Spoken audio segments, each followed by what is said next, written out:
चलिए, तो last class हमने एंड किया था ऑस्मोटिक पर। आज हम जा रहे हैं कंटिन्यू करने कि ऑस्मोटिक का फॉर्मूला क्या होता है, कैसे इसको यूज़ करते हैं। देखिए, मान लीजिए अगर ये आपका कोई एक सेल है जिसके बीच में, जहाँ ऑस्मोटिक की बात करेंगे वहाँ जो भी आपके सेल का डिवीज़न होगा वो हमेशा याद रखना क्या होगा, सेमी परमिएबल मेम्ब्रेन।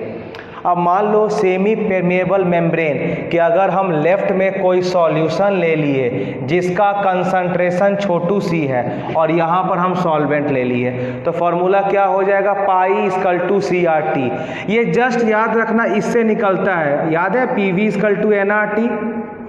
तो आप लिखते हो ना P बराबर N/V/RT, यही होता है। हम प्रेशर को क्या मानते हैं यहाँ, पाई, और N/V को CRT, यही फार्मूला होता है, पाई इक्वल टू CRT। और ये फार्मूला हो गया जब हम वैन हॉफ फैक्टर की बात करते हैं। ये फार्मूला कब हो गया, जब हम वैन हॉफ फैक्टर की बात करते हैं।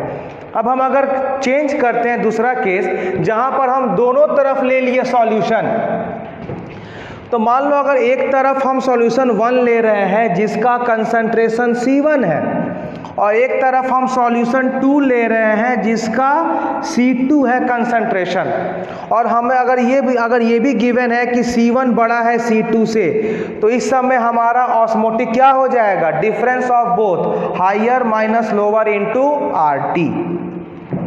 नाउ अब हम आते हैं व्हाट इज रिवर्स ऑस्मोसिस। जो ऑस्मोसिस में काम होता है उसका उल्टा कर दो, क्या हो जाएगा, रिवर्स। इसको हम RO बोलते हैं जो आप पानी में यूज करते हो।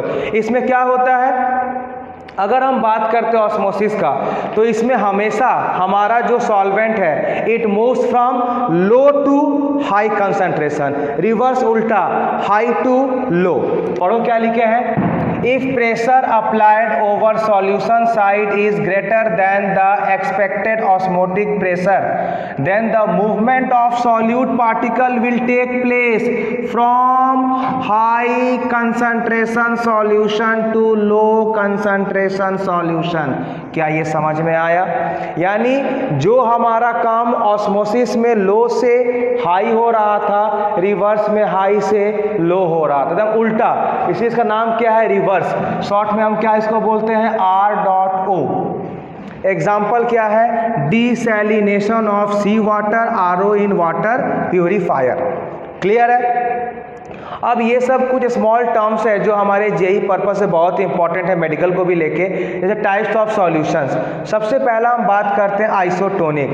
What is the meaning of isotonic solution, वो सॉल्यूशन जिसका प्रेशर भी सेम हो एज वेल एज कंसंट्रेशन भी सेम हो। देखो क्या लिखे हैं, solution having same osmotic pressure and hence having same concentration.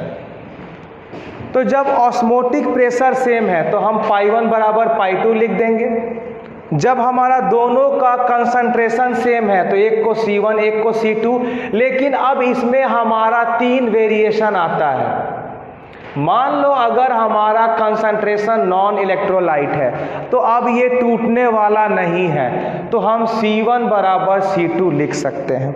लेकिन अगर एक इलेक्ट्रोलाइट है जो अपने कंपोनेंट्स में ब्रेक कर जाएगा और एक नॉन इलेक्ट्रोलाइट जो कंपोनेंट में ब्रेक नहीं करेगा, तो जो ब्रेक नहीं करेगा वो C1 हो गया, जो ब्रेक करेगा वो क्या हो जाएगा, I/C2, क्योंकि वैन हॉफ फैक्टर ही इंफॉर्म करेगा कि आपके जो भी कंपोनेंट्स है वो टूटने वाले हैं, मीन्स वो आपको एसोसिएट करेंगे या डिसोसिएट करेंगे। कौन बताएगा, वैन हॉफ फैक्टर।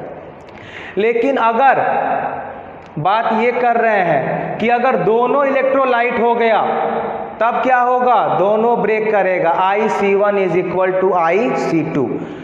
ये दो स्मॉल टर्म्स है, what is hypertonic, hypotonic, hypertonic. Hypotonic क्या होता है, solution having less osmotic pressure, और hyper solution having high osmotic pressure. Clear है? आइए नेक्स्ट हम जा रहे हैं बात करने टाइप्स ऑफ सॉल्यूशन, जो बहुत कॉन्सेप्चुअल है, बस केवल समझ लो। जैसे हम बात करते हैं सॉलिड का, एग्जांपल एलॉय। ये ऐसे हम डी ब्लॉक में पढ़ेंगे। देखो एक्चुअली होता क्या है, एलॉय जैसे मान लो कि अगर ये हमारा कोई अगर एक मेटल है, ये हमारा अगर कोई एक मेटल है, जैसे आप लोग, बहुत लोग ऐसा होंगे जो आप लोग ज्वेलर के शॉप में गए होंगे और अगर आप लोग गोल्ड का रिंग मांगते हो तो उसमें कुछ मिक्सचर रहता है। क्यों? देखो क्या होता है, सपोज मान लो इसमें से अगर एक एटम मिक्स हो गया और दूसरा एक हम वही एटम लाएंगे सेम साइज का जो इसमें आके फिट कर जाए। जब इसमें आके वो फिट कर जाएगा तो ये फिर मेटल वैसा ही कॉम्पैक्ट बन जाता है। तो हम क्या बोलते हैं कि सॉलिड में से अगर आप एक एटम को निकाले और दूसरा सॉलिड सेम साइज को आके भर दिए तो मेरा वो क्या हो गया, सॉलिड एंड सॉलिड सॉल्यूशन, इसको हम क्या बोलते हैं, एलॉय। अगर हम बात करते हैं सॉलिड इन लिक्विड, ये मैं आपको केमिकल बॉन्डिंग में बताया था कि ऐसे मान लो कि अगर ये वाटर है आपके पास और इसमें अगर एक इतना बड़ा एक कोई एलिमेंट है, अगर इसको तोड़ना है तो क्या होना चाहिए, वाटर के एनर्जी को हम बोलते हैं हाइड्रेशन एनर्जी और इस लैटिस के एनर्जी को हम बोलते हैं लैटिस एनर्जी। तो जब तक इस लैटिस को आप नहीं तोड़ोगे तब तक ये पानी में डिसॉल्व नहीं होगा। यानी इस लैटिस एनर्जी को, एनर्जी कौन प्रोवाइड करेगा, हाइड्रेशन। तो ये कब प्रोवाइड करेगा, जब हाइड्रेशन एनर्जी लैटिस से ज़्यादा होगा तो लैटिस ब्रेक करेगा तो सॉल्युबल होगा। लेकिन अगर हाइड्रेशन एनर्जी लैटिस से कम हो जाए तो लैटिस नहीं टूटेगा और सॉल्युबल नहीं होगा। वही हम लिखे हैं कि if hydration energy is greater than lattice energy soluble, if hydration energy less than lattice energy insoluble. बाकी डेप्थ में आपको केमिकल बॉन्डिंग में इसको सिखाया था। नेक्स्ट क्या है, factors affecting solubility of solid. सबसे पहला है nature of solute and solvent.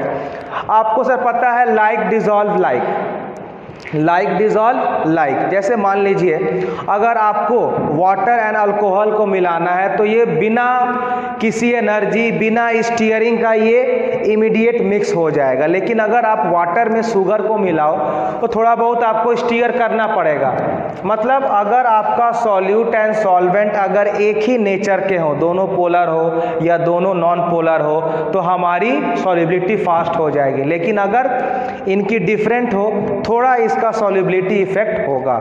दूसरा क्या है, टेम्परेचर। टेम्परेचर बढ़ाओगे सॉल्युबिलिटी बढ़ जाएगी। तीसरा क्या है, solubility of gas in liquid, जिसको हम क्या बोलते हैं, हेनरीज लॉ। अब ये क्या होता है समझो। Solubility of gas in liquid at a given temperature is directly proportional to the pressure at which it is dissolved। जो आप पढ़ते आ रहे हो, ये प्रेशर है, this is the mole fraction. Pressure is directly proportional to mole fraction. जब proportional का sign हटाओगे तो हम यहाँ एक कांस्टेंट लेंगे KH, जिसको हम क्या बोलते हैं, हेनरी कांस्टेंट। ये वाला ग्राफ वेरी इंपॉर्टेंट है। आप देख रहे हो कि ये हमारा कौन सा लाइन फॉलो करेगा, y = mx + c। c 0 है, इसीलिए हमने ग्राफ को कहाँ से स्टार्ट किया, ओरिजिन से, और ये स्ट्रेट गया है। और m क्या है, KH, तो मेरा स्लोप क्या हो गया, KH। अब ये सब कुछ आपके बोर्ड्स के लिए इंपॉर्टेंट है। कैरेक्टरिस्टिक्स ऑफ KH क्या लिखा है, it has same unit as pressure, different gas have different value of KH। KH value for a given gas is different in different solvent and it increases with increase of temperature. Higher is the value of KH of a gas, lower is its solubility। ये कुछ characteristic जो आपको very important है, आपको याद होना चाहिए। What is the limitation of Henry law, कि pressure of gas should not be very high, temperature should not be very high, gas should not be soluble in water, gas should not go any reaction with water. और अगर इसकी हम पूछे application तो second वाला very important है NEET वाले बच्चों के लिए। कि पहला एप्लीकेशन क्या होगा इसका, कि solubility of CO2 in cold drinks. दूसरा बेटा एक्वेटिक लाइफ। देखो अब ये समझो कैसे होता है। एक्वेटिक लाइफ को ठंड, एक्वेटिक लाइफ मीन्स जो एनिमल्स वाटर में रहते हैं, इनको विंटर सीजन में बहुत ही आराम लगती है, बहुत ही राहत मिलती है, बहुत सुकून मिलता है। कैसे, देखो जैसे जैसे ठंडा का मौसम आएगा, विंटर सीजन आएगा, तो टेम्परेचर क्या हो जाएगा, temperature will go on decreasing. जैसे टेम्परेचर घटेगा तो वैसे वैसे क्या हो जाएगा, सॉल्युबिलिटी इंक्रीज करेगा। तो टेम्परेचर जब कूल हो गया तो सॉल्युबिलिटी बढ़ते गया, सॉल्युबिलिटी क्या हो गया, बढ़ते गया। तो फिर क्या होगा, जब सॉल्युबिलिटी बढ़ गया तो जो गैस एटमॉस्फेयर में है वो बहुत इजीली पानी में सॉल्युबल हो जाएगा। जब पानी में सॉल्युबल हो जाएगा तो एक्वेटिक लाइफ को ब्रीथ करने में कोई दिक्कत नहीं होगा, कोई दिक्कत नहीं होगा। This is the end of your chapter. Now I am going to start your chapter 1 that is your solid state. Copy करो इसको।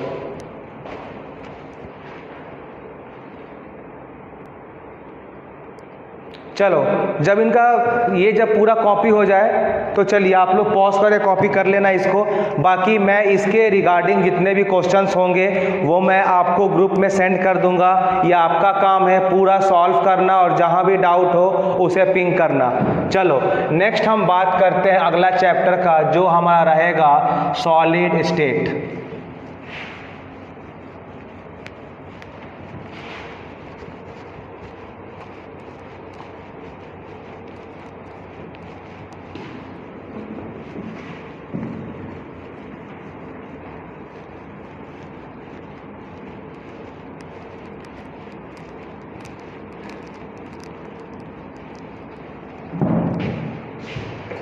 नेक्स्ट जो हमारा चैप्टर रहेगा that will be solid state.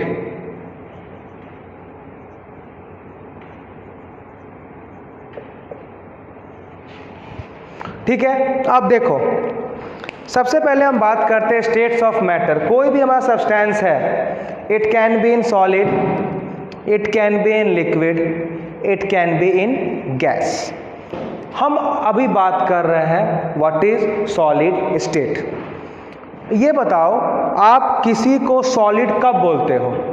Solid आप तभी बोलोगे जब कोई एक सब्सटेंस है उसके जितने भी सारे मॉलिक्यूल्स हैं वो सब के सब एक दूसरे के एकदम क्लोजली पैक्ड हैं, एक दूसरे के एकदम क्लोजली पैक्ड है। मतलब अगर मॉलिक्यूल्स चाहे मूव करना तो it's very difficult to move, तब हम बोलते हैं कि that particular state is my solid state. अब इसके पैकिंग पर, इसके शेप पर हम सॉलिड को डिफाइन करते हैं, क्लासिफाई करते हैं as crystalline solid, amorphous solid. अब क्रिस्टलाइन क्या होता है? जो एक पैटर्न पर बार बार रिपीट करे, जैसे शुगर हो। एमॉर्फस क्या होता है? जिसकी कोई रेगुलर पैटर्न ऑफ अरेंजमेंट ना हो, कार्बन हो सकता है। उसके बाद जब ये पूरा हम इसके बारे में जब पूरा पढ़ेंगे फिर वेरियस काइंड्स ऑफ बॉन्ड्स होते हैं, क्योंकि जब मॉलिक्यूल्स आपस में क्लोज हैं तो वो डेफिनेटली कुछ ना कुछ बॉन्ड है। अब it can be molecular bond, ionic bond, covalent bond, metallic bond and so on.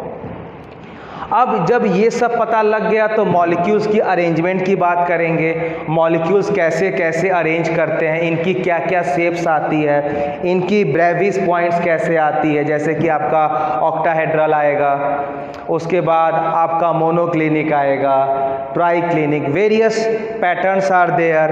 Then we will go for the simple cubic cells कि हमारे एटम्स कॉर्नर्स पर हैं तो उसे कैसे हम काउंट करेंगे, अगर फेस सेंटर पर हैं तो कैसे काउंट करेंगे, बॉडी सेंटर पर हैं तो हाउ विल आई काउंट, अगर एच सेंटर पर हैं तो कैसे काउंट करेंगे।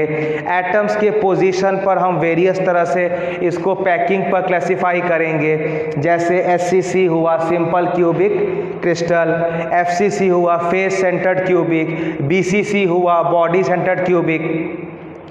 फिर हम नेक्स्ट क्या पढ़ेंगे कि इनमें हमारे कितने एटम्स ने कितने स्पेस को ऑक्युपाई किया, कितना स्पेस हमारा खाली है, या उसी को हम बोलते हैं परसेंटेज ऑफ स्पेस वॉइड कितना है, या एम्प्टी। सेम मीनिंग, एम्प्टी को आप वॉइड बोल सकते हो। फिर हमें वो देखना पड़ेगा, फिर एटम्स की अरेंजमेंट को देखना पड़ेगा। कुछ समझ में आ रही है? Then we have to move on the voids कि हम अगर एटम्स को रखते हैं तो कौन सी वॉइड, क्या पैटर्न ऑफ अरेंजमेंट है, कैसा वॉइड बनेगा, टेट्राहेड्रल वॉइड बनेगा कि ऑक्टाहेड्रल वॉइड बनेगा कि स्क्वायर प्लेनर कि लीनियर, वो पूरा करना है। फिर आपको नेक्स्ट देखना है व्हाट इज कोऑर्डिनेशन नंबर। तो अब बात ये आती है कि what do you mean by coordination number, क्या होता है? कोऑर्डिनेशन नंबर मीन्स कि if you have one atom, अब इस एटम को कितने एटम सराउंड किए हैं और इस एटम को कितने एटम टच कर रहे हैं, नेबरिंग एटम्स, उसी को हम क्या बोलते हैं, कोऑर्डिनेशन नंबर। जब वो हो जाएगा फिर हमें देखना पड़ेगा डिफेक्ट्स क्या है, क्योंकि अगर आप पैकेट्स बना रहे हो, एटम्स को अरेंज कर रहे हो, कहीं ना कहीं डिफेक्ट होगा, कुछ ना कुछ आयंस ज़्यादा हो जाएंगे, कुछ ना कुछ आयंस की मिसिंग होगी। बेस्ड ऑन दिस हम डिफेक्ट को भी क्लासिफाई करेंगे कि ये हमारा शॉर्टकी डिफेक्ट है, कि ये हमारा फ्रैंकल डिफेक्ट है, कि ये हमारा defect due to anion vacancy या कटायन वैकेंसी, एक्सेस अनायंस, ये सारे तरह के डिफेक्ट्स के बारे में डील करेंगे। And finally we will move on the electrical and magnetic properties, कि जो भी हमारा सेमीकंडक्टर है उसको कब हम प्योर बोलेंगे, कब हम इम्प्योर बोलेंगे, उस सेमीकंडक्टर को किस एलिमेंट के साथ हम डॉप करेंगे तो प्योर हो जाएगा, किसके साथ उसको मिक्स करेंगे तो वो इम्प्योर हो जाएगा, अगर हम इस ग्रुप के एलिमेंट से मिक्स करेंगे तो कब वो पी टाइप बनेगा, किस ग्रुप से मिक्स करेंगे तो कब हमारा एन टाइप बनेगा, ये हम समझेंगे। फिर डॉपिंग से हमें सेमीकंडक्टर के प्रॉपर्टी में क्या चेंजेस आते हैं वो देखना पड़ेगा। Then we will move to the magnetic property, कि कब हमारा पैरामैग्नेटिक होगा, कब डाईमैग्नेटिक होगा, कब एंटी फेरो, कब फेरो। तो ये एक हमारा कंप्लीट ओवरव्यू आपका इस चैप्टर का है। तो आप लोग अब स्टार्ट करते हैं सॉलिड स्टेट। तो पहला हम बात करते हैं कि देखिए जो स्टेट्स ऑफ मैटर होते हैं उसको हम 3 पार्ट में क्लासिफाई करते हैं। सबसे पहला होता है solid, then liquid and then gas. ठीक है, सॉलिड हम यहाँ पढ़ रहे हैं, लिक्विड अभी जस्ट हमने पढ़ लिया, लिक्विड सॉल्यूशन, और जो गैसेज हो गए वो हमने स्टेट्स ऑफ मैटर में पढ़ चुका है, रियल गैस, आइडियल गैस, यानी हम गैस एंड लिक्विड के बारे में पढ़ चुके। अब हम बात कर रहे हैं सॉलिड का। नाउ अगर हम आपसे पूछे कि what is the property of solid, आप किसी सब्सटेंस को देख के कैसे बोलते हो कि ये सॉलिड है?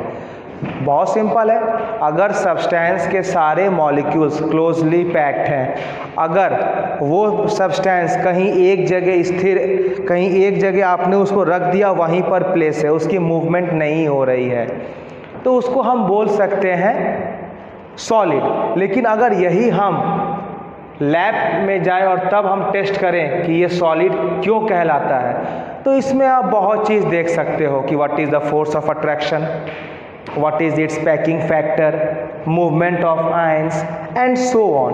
तो इस तरह से हम सॉलिड को क्लासिफाई कर सकते हैं, जो आप बचपन में पढ़ते आ रहे हो। ठीक है, और नेक्स्ट होता है इन तीनों के बीच में difference, solid, liquid and gas में डिफरेंस है, ये आपको पता है। हम जो स्टार्टिंग करेंगे वो रहेगा क्लासिफिकेशन ऑफ सॉलिड्स। जो हम स्टार्ट करेंगे वो हमारा रहेगा classification of solids, classification of solid. हम सॉलिड को कैसे क्लासिफाई करेंगे? हम इसको 2 तरह से क्लासिफाई कर सकते हैं। एक होता है crystalline, the first is my crystalline solid and the second one is amorphous solid. First है क्रिस्टलाइन सॉलिड एंड सेकंड है एमॉर्फस सॉलिड। अब इनको हम कैसे पहचानेंगे, कब हम सॉलिड को क्रिस्टलाइन बोलेंगे और कब हम सॉलिड को एमॉर्फस बोलेंगे? क्या कोई मेरे को बोल सकता है? Please raise your hand.